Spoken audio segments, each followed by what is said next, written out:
Today's chat is brought to you by the support of all our Twitch subscribers. Through the patronage you provide the Focus Fire chat team through the Twitch platform, we are able to provide you with the weekly podcast as well as the website and other aspects of Focus Fire chat.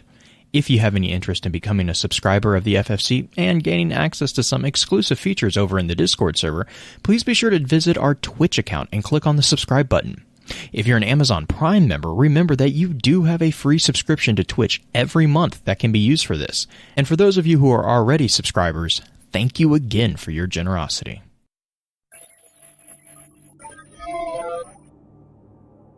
You may have heard the whispers of guardians gathering in the shadows, exploring the mysteries of this world and the worlds which surround us. We are all in search of truth. Sometimes we need to focus that search, focus that fire. And so we come together. Join us. Join the discussion. Welcome to Focused Fire Chat.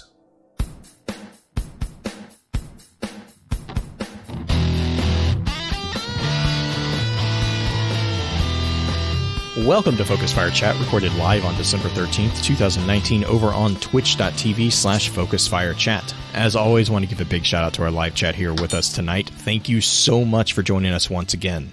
This week's episodes are going to be focused around exploring the lore book aspect.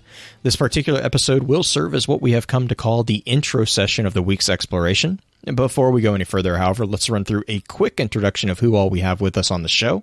As always, this is your host, Blue Crew 86. And this is Saint 14 Savior, green-eyed music lover. And last but definitely...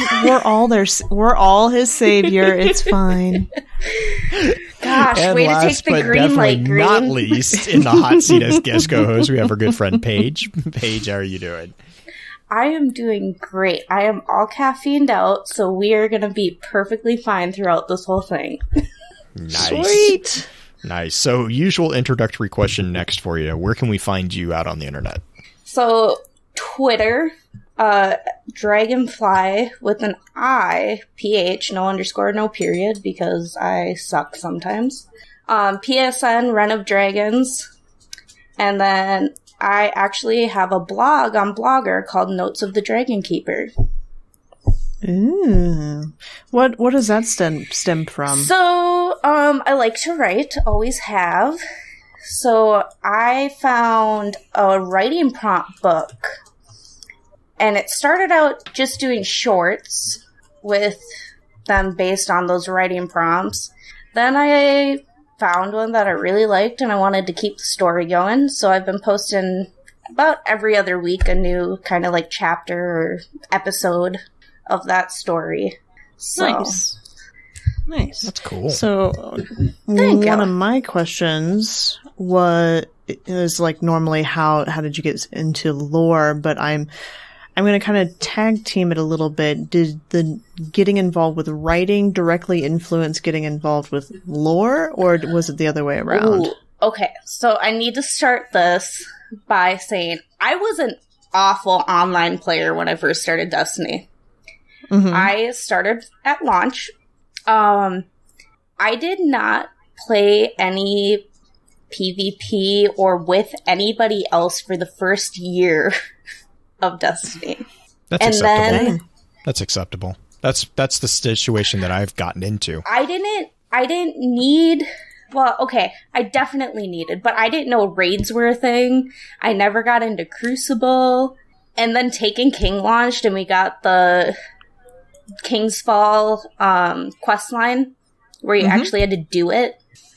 And I actually found TKD, who took me in at like 290 light into heroic King's Fall, told me to sit in a corner and just shoot.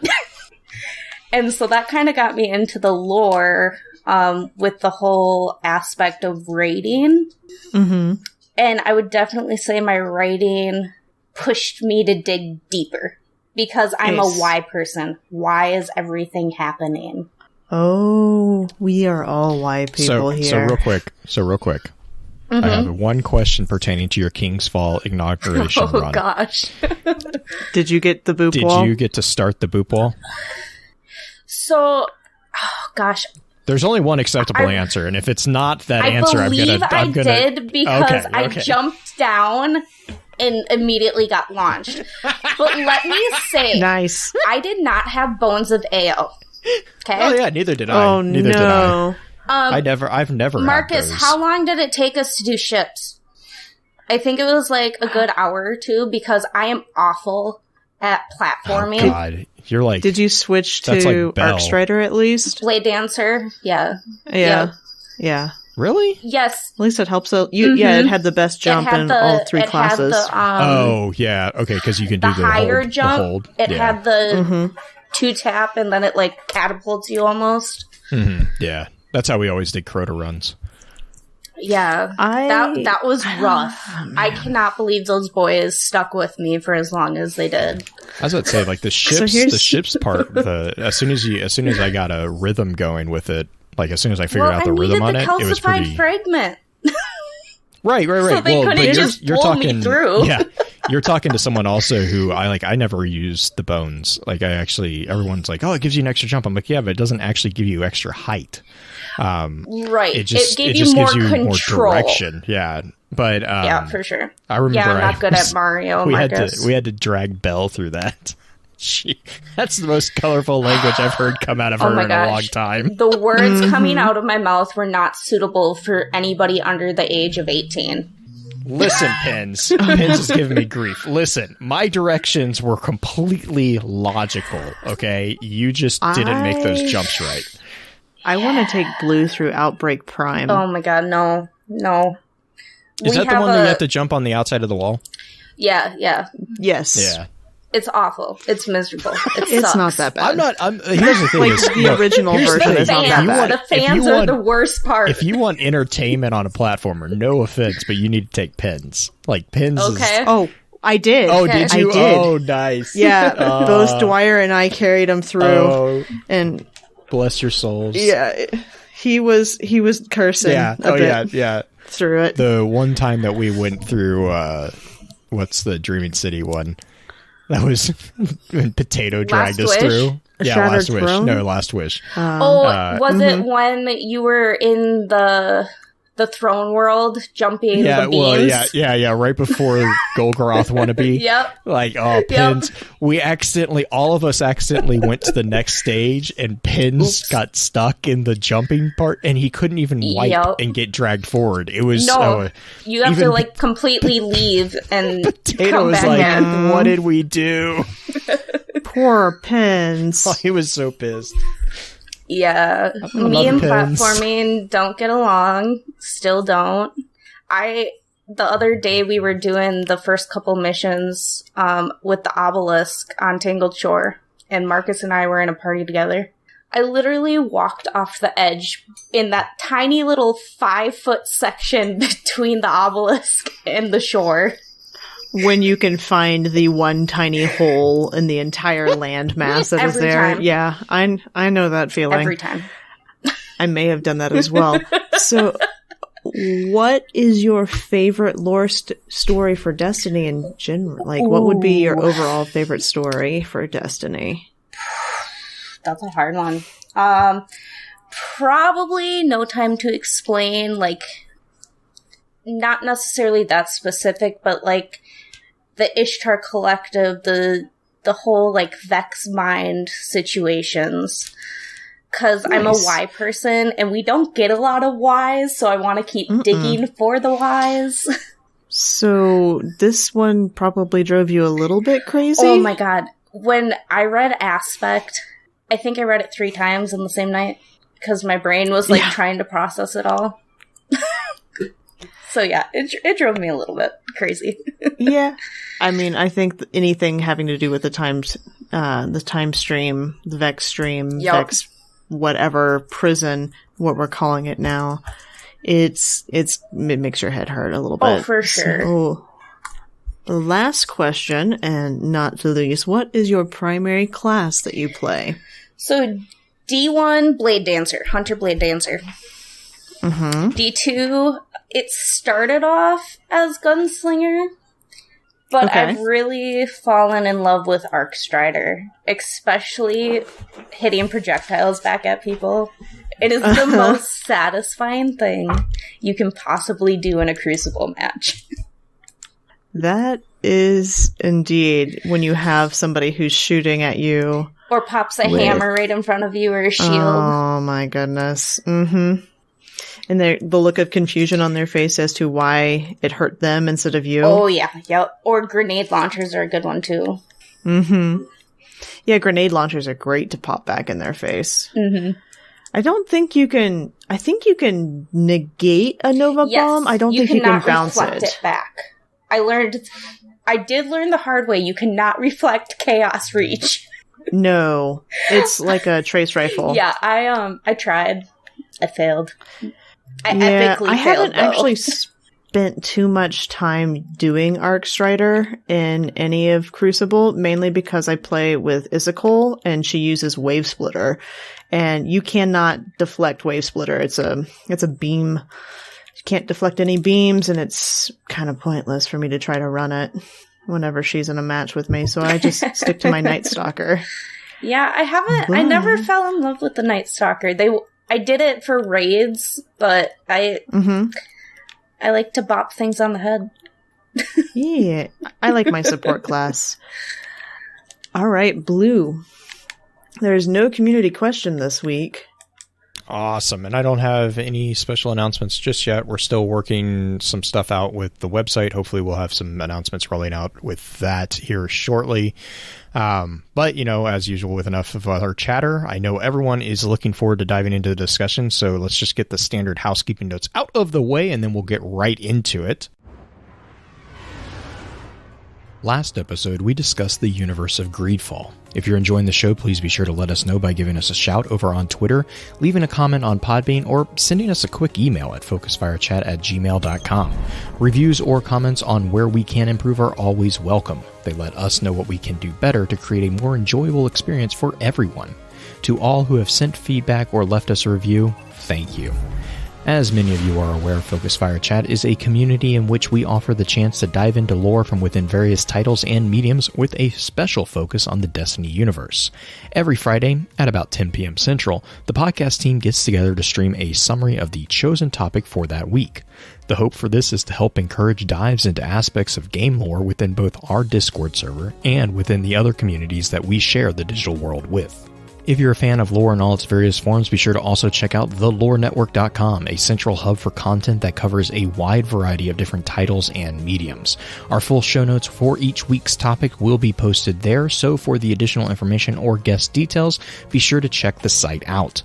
Next week's topic is going to be over the lore book Unveiling. That being said, however, we still want to hear your thoughts about this week's topic. Be sure to weigh in over on Discord, and don't be shy in tagging any of the team in the conversation. We can't wait to read what your thoughts are. But for now, let's get back to the show. So, I guess real quick on this intro episode, where do we want to start? What would be the best place to start here? I think a good place to start would be to kind of go over who Praedyth is, because Praedyth is one of the primary characters of the book aspect, and if you're not a D1 lore person, you have no idea what's going on.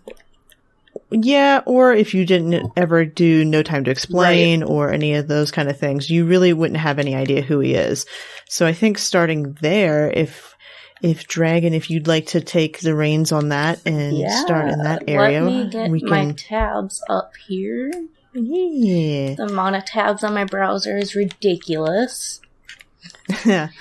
Welcome to FFC, where we break Google Chrome over and over again. Yep, basically. I haven't broken my laptop yet, though, so we're doing good. Well, that's good. So, do you want me to start out just reading the Praedyth, kind of summary on Ishtar? Sure. You can read, Purple's summary. Purple does a really good job getting at least the meaty details in there. Oh, for sure. So, a member of the original fire team to enter the Vault of Glass. He became lost in time, unable to return. When the Taken entered the vault, the Vex allowed some of his signals to get through, which caused the Vanguard to send a Guardian into the vault to attempt a rescue. Though Praedyth himself was dead, his ghost was recovered and returned to the future war cult. Prior to this occurrence, there were only scattered references to his existence, some of which were found in the Ishtar Collective's vault. So, interesting point of order with that entry of purples. There might be some clarification needed with that in particular because of aspect, because of the line where Purple says the Vex allowed him to send messages through at certain points. It's not necessarily that they allowed him, that more so the things aligned more so, like the veil became thin between the Vex and whatnot, the pulses we read about in aspect. Right. So that may be something. I think the way I looked at it was that, I'm trying to think of a good... Have you guys watched, is it DC's Legends? Where they're in... So when they're in their time ship, they're like in a stream. And basically, at certain points of discord, it's really easy to accidentally slip into a different timeline almost. And that's kind of how I pictured it in my head, is those signals were able to get through thin or weak points in whatever, in the garden or wherever he was technically kept. Right. He has his radio signal now that his little radio that he's built. Interesting. Beyond that, Praedyth was part of the same fire team as some other Guardians, in particular one that also makes a semi sort of appearance within this book, or at least we get a reference that calls back to a former card with him. Pujari. So Pujari was Pujari? Wait, no, am I mixing Pujari and Praedyth? Pahanin, that's who I was Pujari, thinking of. Well, okay, there's a theory that Pujari was involved, but there's no... Yeah, no, Pujari is the one that had the vision way back in D1 on Shores of Time. Right, the one with the thorn in his hand. The wound to his left hand, yeah. Which is the callback that we get in this book. Yeah, there's actually two callbacks. There's the one to Pujari, and then there's the one in Atalik also. That is the Vex in the garden, which I have a theory on who that is too as well. Interesting.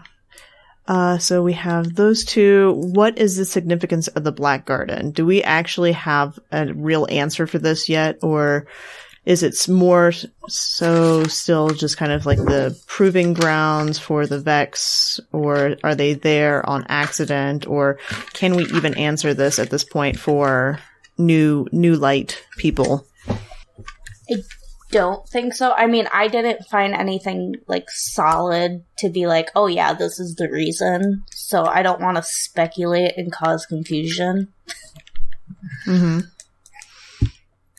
We do know that the Undying Mind has been in the Black Garden, at least for a bit, before we started pulling it from the different areas of time. Right. But beyond that, we had the Soul Divisive, which was there worshipping back in D1. And I'm trying to think if there's much else out there now for the Black Garden itself. Julian and Aldrin went there, and they got the Asphodelia flower plant from there and brought it back to Mara. Beyond that, I don't think we have anything that's conclusive. A lot of speculative stuff when it comes to the garden itself, whether or not it has anything to do with the book, the unveiling. There's theories out there whether or not it is the proving grounds initially, and I don't necessarily know if those either have that much of weight to them. to be honest, as far as whether or not the Black Garden is the garden where the darkness, quote unquote, and the traveler, the winnower, essentially, the winnower and the gardener are.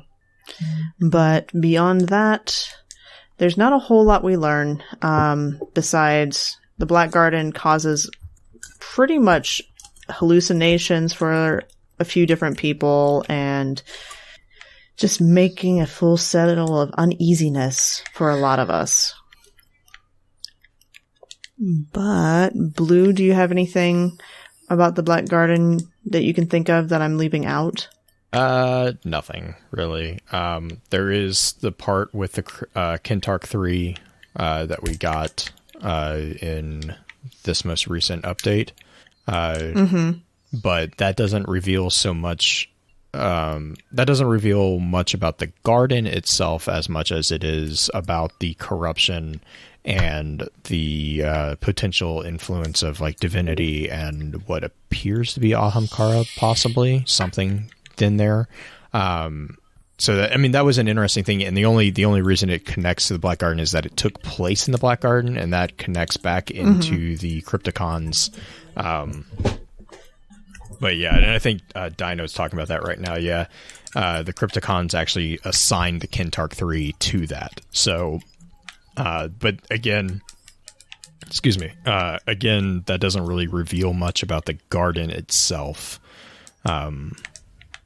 I think the only other thing that we would see maybe dealing with the garden, and you might have mentioned this and I might have just blanked over this, is the unveiling stuff. But even then, the question there is, which garden is that talking about? Is that talking about a garden or the illusion of a garden? You know, there's a lot of... I mean, according to Scannable back on Nessus, there's multiple gardens, so... Is it the garden? Similar to there's multiple Undying Minds, you know. Yep. Well, is it multiple gardens in the fact that there are more than one location that are considered Black Gardens, or is it timeline oriented, like the Undying Mind, where there's multiple timelines that the Undying Mind comes? Correct. Yeah. I mean, I don't think there's a whole lot of clarification on either. And that's the thing, is that hopefully with the whole situation in Season of Dawn, actually, I'm hoping we'll get a little bit more clarity on that, because depending on the model that we see within Season of Dawn, that actually should shed some light on the version of multiverses that they're operating within with Destiny, because that clarification will actually, in retrospect, impact our understanding of temporal malleability within the story.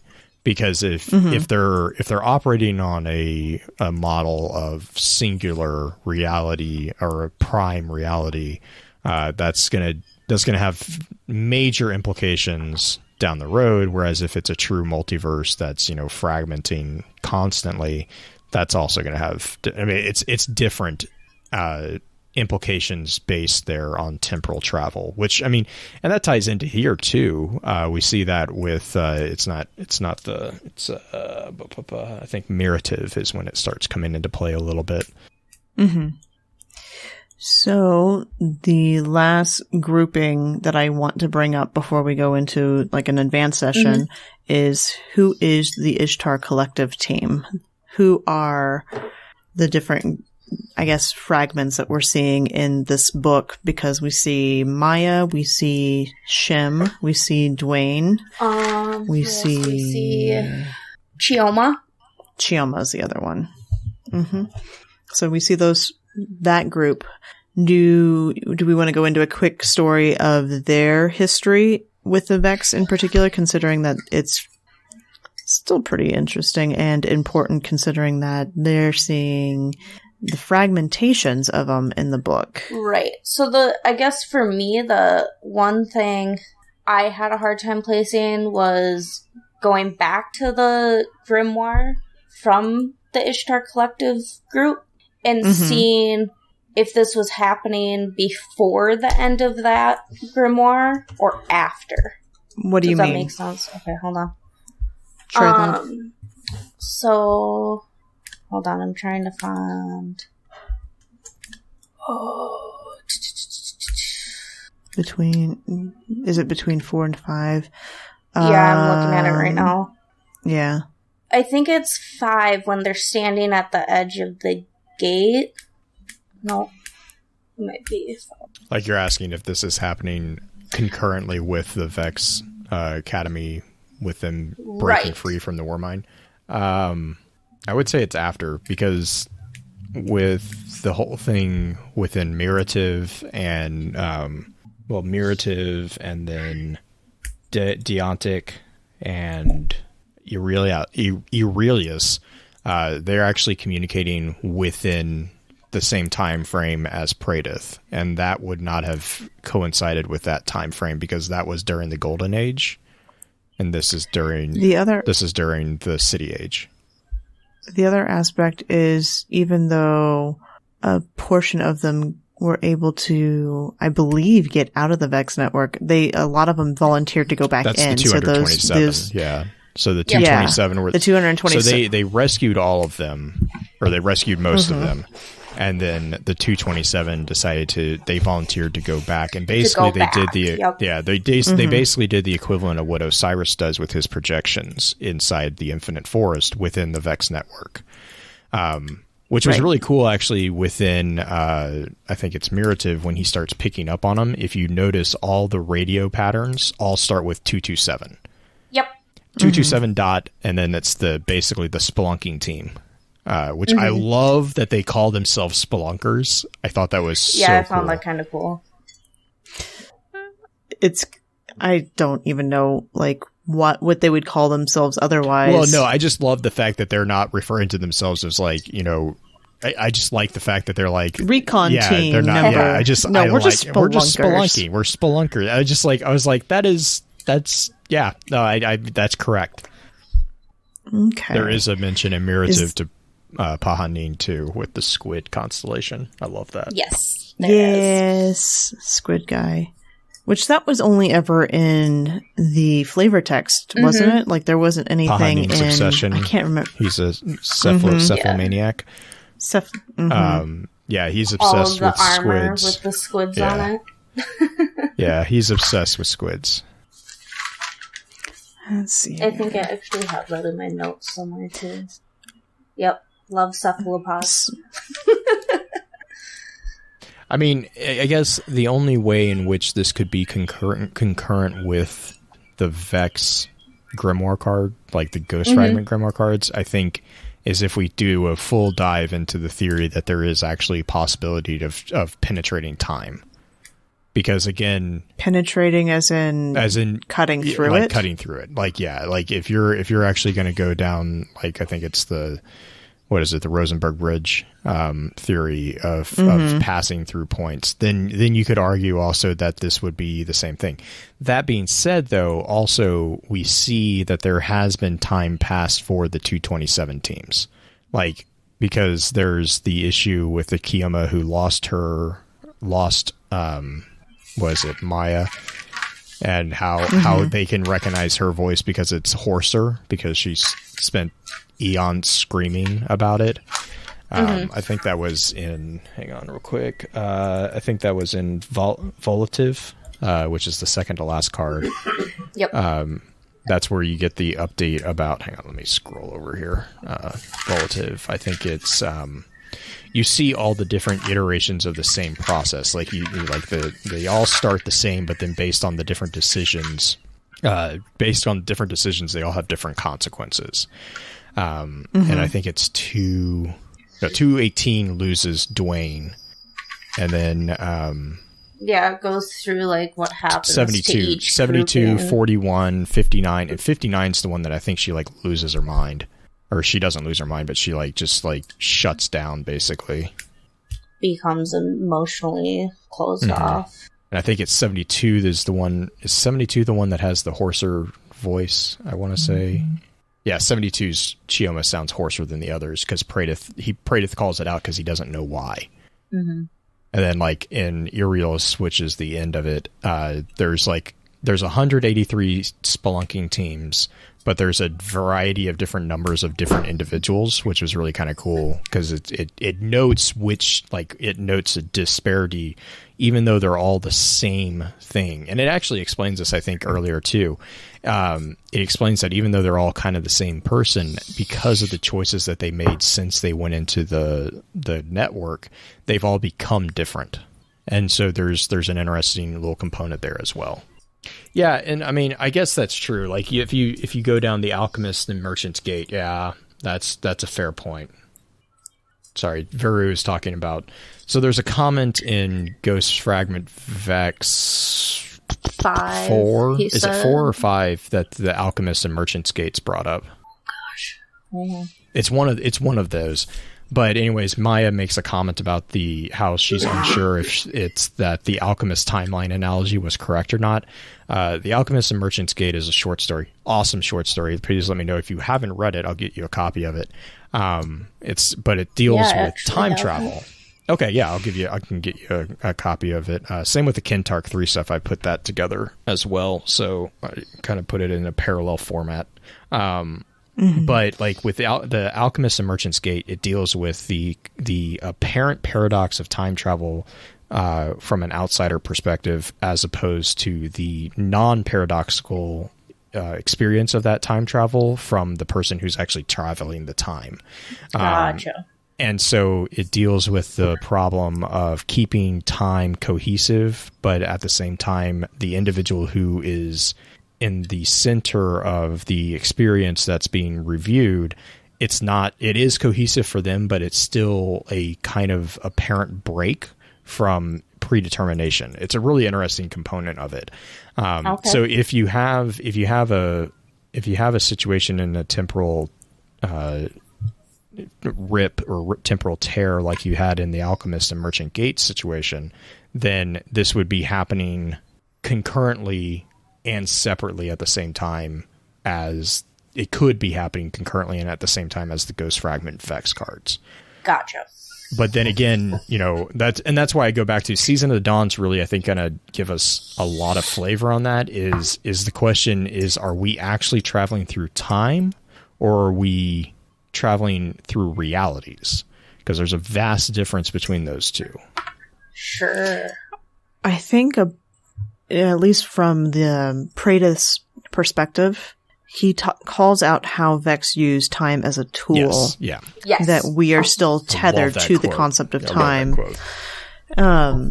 So I don't think there's an easy answer to say that we're traveling through time. I think we're going through instances of moments in time. That time still is flowing, we cannot utilize it. We still view time as having a beginning and end, whereas time, I think it's Atalik. Yeah, Atalik is the one that talks about this.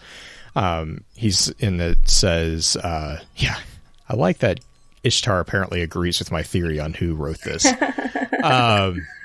But it actually says that. It says, go ahead, use your metaphors, a line, a loop, a flat circle. Heard someone say time was like a water once. At least that was novel. The Vex, they're the closest to understanding it. They've got distance from it. If time's a river, then we're fish and they're diving birds. What's wet mean to a fish? What's it mean to an osprey who's never fooled by refraction of the water's surface? And then he goes back, you want time to be a staircase we keep climbing forever. But hey, even a guardian skips back a step or two now and then. Nothing's been simple on Earth since that big white cue ball rolled in from the next neighborhood over. And the story is they don't work too well as a nightlight anymore.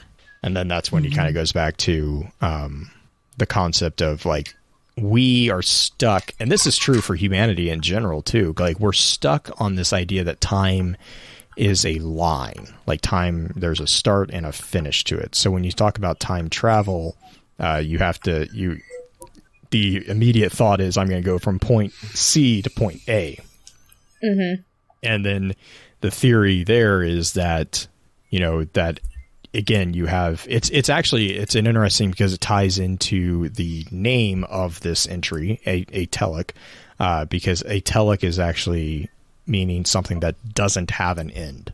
And so whereas telic means that it has an end or it has a goal, atelic is the opposite of it.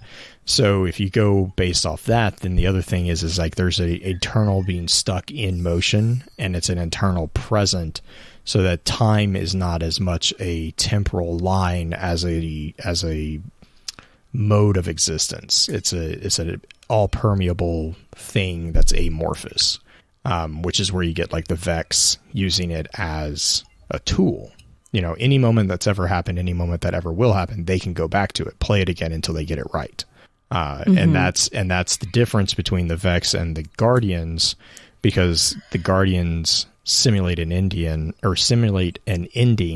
and the Vex. That's where the conflict comes in, is because the Vex keep simulating endings that they win, and the Guardians keep tearing through it, and that's where they become a stalemate. Which then, you know, you're agreeing, you had asked about the importance of the Black Garden. That's where they start talking about the importance of the Garden, and the Black Heart, and the Undying Mind, and the Undying Mind, and stuff like that. So we even have instances of time being manipulated again with our mission with Saint 14 right. With the new season. The Red War, the Red Legion is trying to go and change the outcome of the Red War by jumping into it, which is kind of mind-boggling that they're trying to alter all of that. But I mean, it also makes sense. They're trying to use, if they're trying to use the Vex essentially. Are you talking about the sisters? Yeah, the Scion sisters. Yeah, because that was in the web lore piece too. They don't. It's not that they just want to win the Red War. They also want to make it so that the victory of the Red War, is one that is more malleable to the Scion plan, right? Rather than Gaul, the big rhino cabal, the big man with the little arms, and white and pretty armor. Yes. So. I was trying to find the lore card where Rasputin is supposedly talking to the stranger about how she steps through time like a spider web. Look for the word stepping. And then Dark Age 2. Nope, that's Jaren word. Let's see here. It's the idea of step. It's the... Where is it? But Rasputin talks to the stranger stepping through and popping out a different time. It's Ghost Fragment Rasputin 4. I was one off. How do you step forward? How do you step back? Do you step across? Is there a world of worlds, a web, and you are a spider upon it? Are you searching for that one thread you need? Is that thread named Victory? How interesting that card ties into everything that's currently going on at the moment. Right, and that's why, because we were talking about the stream and the osprey and the fish, and I think that card specifically in Destiny makes a little more sense now that we've seen how Osiris doesn't necessarily manipulate, but simulates what could happen. I mean, he's running probabilities like the Vex are, but he runs it at such a massive rate that although I don't, if it was between the Vex processing power and Rasputin's processing power, I'm certain that the Vex still have him beat. Oh, for sure. Well, yeah, they have world computers. Yeah. But as far as, is there anything else as far as introducing the concepts? I know we didn't really get into the story because there's the arc of what the book is itself. Do we want to touch that before we move to the advanced episode? Blue, how much of the advanced episode are we? I was thinking that we'd probably go pretty deep into the cards on the advanced episode. I mean, not deep. Okay. The tough thing about this one, just, full disclosure, is that the story, the arc, air quotes, around this particular one is really loose. It's not really a, bop, bop, bop, bop. It's a story about Praedyth talking with the spelunking teams from Ishtar and kind of his, like, how he got introduced to them. And then it's basically, okay, he meets them, he talks to them, and then they have a plan that they're going to try. But then at the same time, you have a couple different other perspectives. Other perspectives that I don't really know how they fit into the overall story still. Like, I don't know how they're related to Praedyth's whole thing. Like, and there's a lot of theories about that that I've seen bounced around, and I don't really agree with any of them. But I still don't understand how this all gets woven together. That's kind of why I wanted to use the intro episode to just kind of talk about some of these former characters. The one that we're missing that we haven't talked about yet that you reminded me was Tevis. Oh. I love Tevis. Right. And for those who are new, Tevis was the Hunter Vanguard prior. No, he was the trainer. No, he was not. He was a trainer. He was the trainer for the Night Stalker. He was the bitter old trainer that Cade basically foisted all his young hunters off onto. There we go. And Tevis was notorious for being a huge fan of the Void and also a huge antagonistic figure when it came to looking at the Traveler as benevolent. He did not like the Traveler. So, fun fact about Tevis, we get the Void Bow when we do the mission back in D1 on Convergence in the Black Garden in the Vex area. So our Void Bow is literally his light. Correct. Which is why... Or at least his former bow. Well, right. But that's why also I have a feeling... that's why I really think Atelic is actually Tevis. Because there's a mention in that entry where he says, "You took my light." Hang on, let me see if I can find it real quick. Yeah, he says...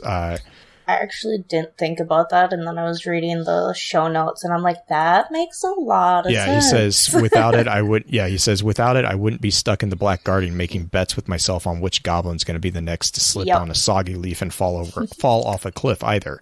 You took my light already. You better take my advice. Which, I love it. So. Yeah, it definitely fit with kind of his monologuing we get and from... the whole card is just like, it just screamed Tevis, like as far as like the attitude that I was picking up on. Well, and one of the things I pulled up was the Graviton forfeit helmet. He has a quote that says, "Doesn't matter how good you are, you stay out there too long, you're not coming back. Not the same way you left anyway."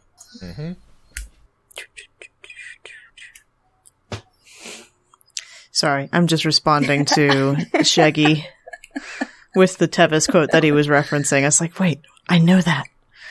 Why is it golden? Well, let's see. What's the fundamental force we're dealing with here? Solar energy, right? Why is it? Like from the sun? I swear, you kids come out of the tower greener and greener every year. Why is it gold?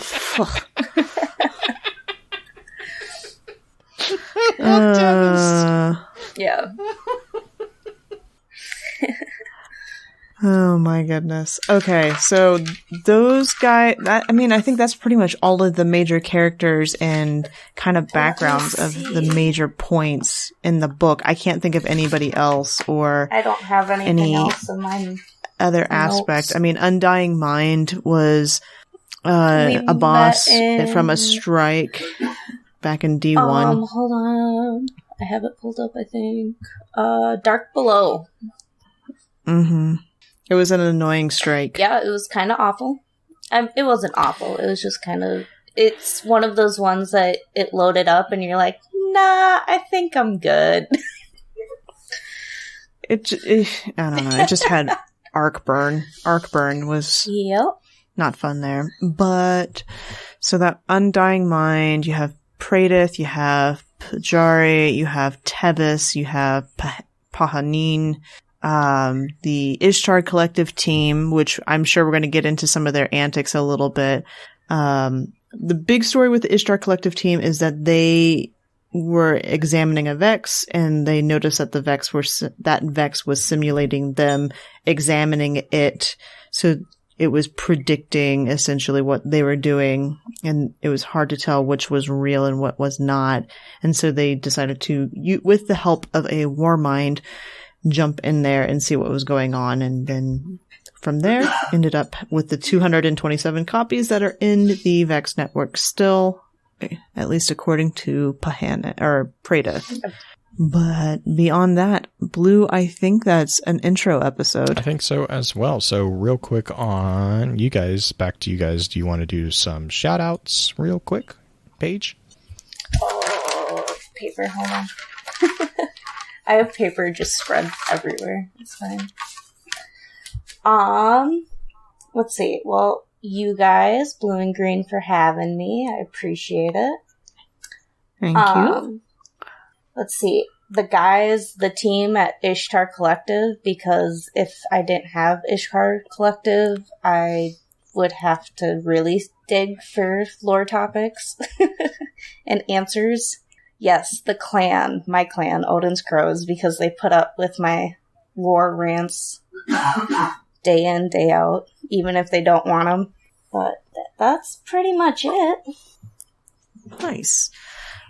Shout out to the Bungie team and especially the community portion of the team for getting the best community award for the VGAs last night. That was awesome. Bungie. Yeah.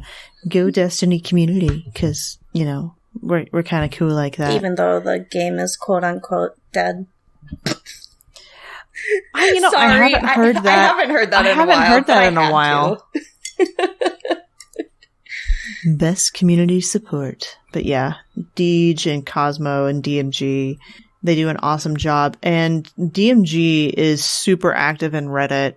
I don't know if you guys troll in there at all, but he does a really good job of kind of addressing things in there.